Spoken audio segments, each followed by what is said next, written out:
Okay, hi, how are you doing today? I'm fine, but I'm a little bit hungry. Oh, okay, well, this won't take that long then. That's fine. Go ahead. I'm patient. I got a few more minutes. Okay, well, thank you for your time. You are very welcome.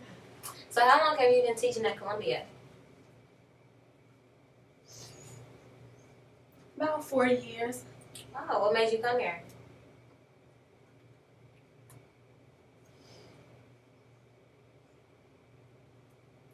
Because so many years I've been teaching in different places. So I decided, why not try here on the college levels? And I actually like it. Oh, so before coming here, you taught high school or middle school, or what did you teach? I taught in communities, like family organizations, like different communities. Oh. So, until you came here, this was your first experience teaching at a college level? Yes. Wow. Was it challenging, more challenging than teaching ASL in other areas?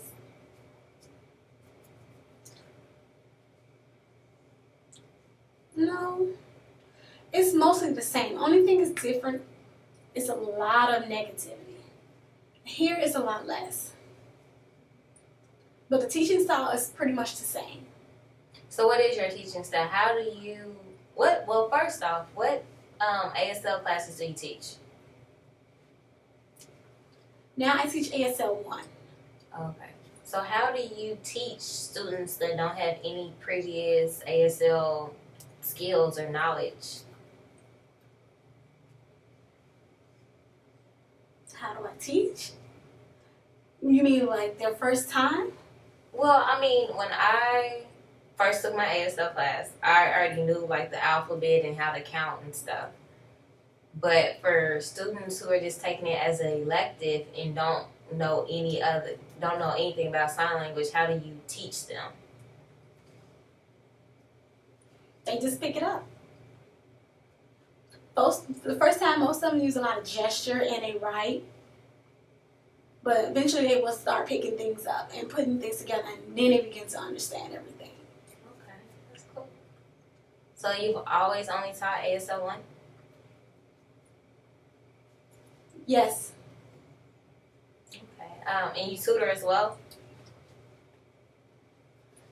Yes, I also tutor. Is this the first year that you've tutored? Because you've helped me before, but before, I think like last year, I hadn't seen you tutoring. I just knew you were a teacher.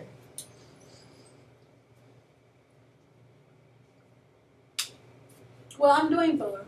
But no, this is not my first year tutoring. Maybe my second year tutoring, maybe 3 years off and on. But it depends on my schedule. If I'm available, it depends. Well, you helped me a lot before when you helped me. I think it's good to have tutors that are actually teachers because they just have more understanding on how to help help students learn the actual skills. So it helps a lot.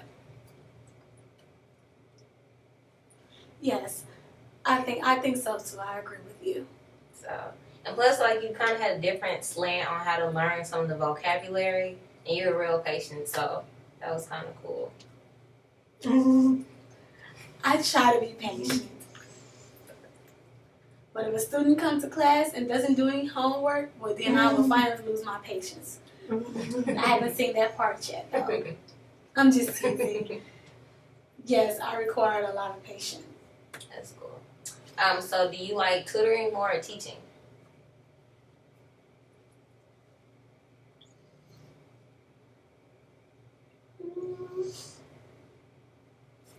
I think I like both.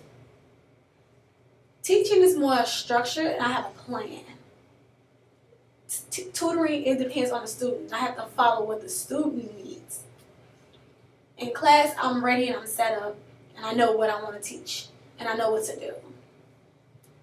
So when people come to you, like, who are in advanced ASL or different classes, do you think the material is the same as like if you're tutoring someone who has advanced ASL or something like that, do you think it's the same as you tutoring someone who has like ASL 1 or 2? Like, is it more challenging or is it majority vocabulary?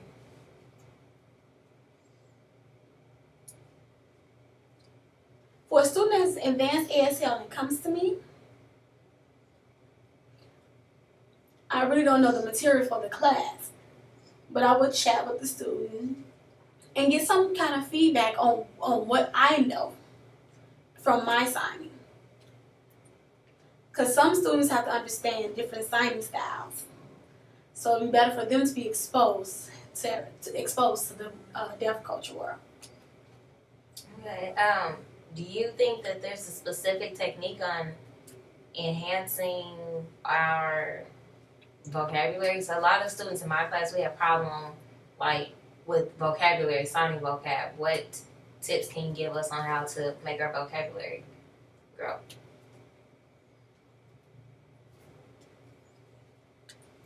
Socializing with deaf people.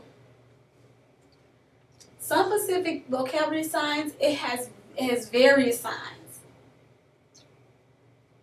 But I think socializing with deaf people, it would gain your vocabulary knowledge and skills. So socializing with deaf people are the best thing. Going to different events also. That's the best tip I can give you. And also keep your voice off and you'll be successful. I think I heard before you have a daughter. Yes, I have a daughter. I have 2 daughters. You have 2 daughters? Yes, I have 2 daughters.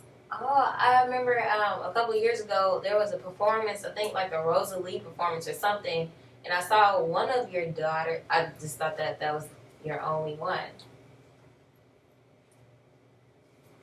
No, one was sitting down and the other one was probably walking around. Yeah. Well, the one I saw, she was real cute.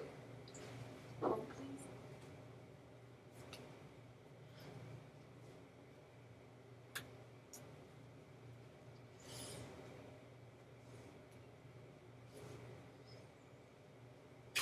My daughter thought.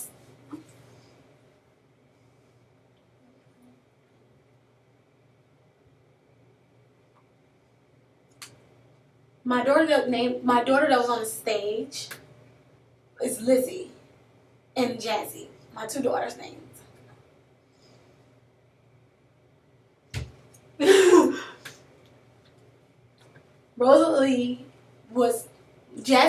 Lizzie was sitting next to me, and Rosalie was sitting at the top.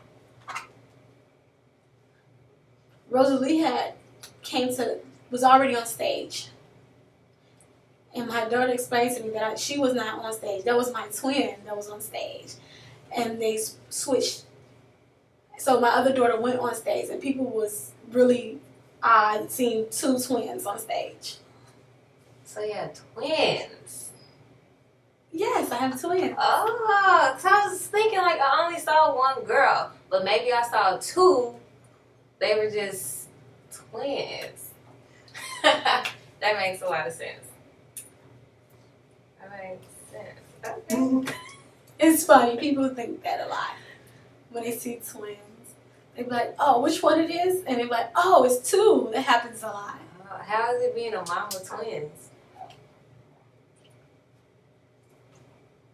How do it feel? Like, I mean, is it difficult? Like, or is it, I don't know. Like, I think if I had twin babies, I would just be like, oh my gosh, what should I do?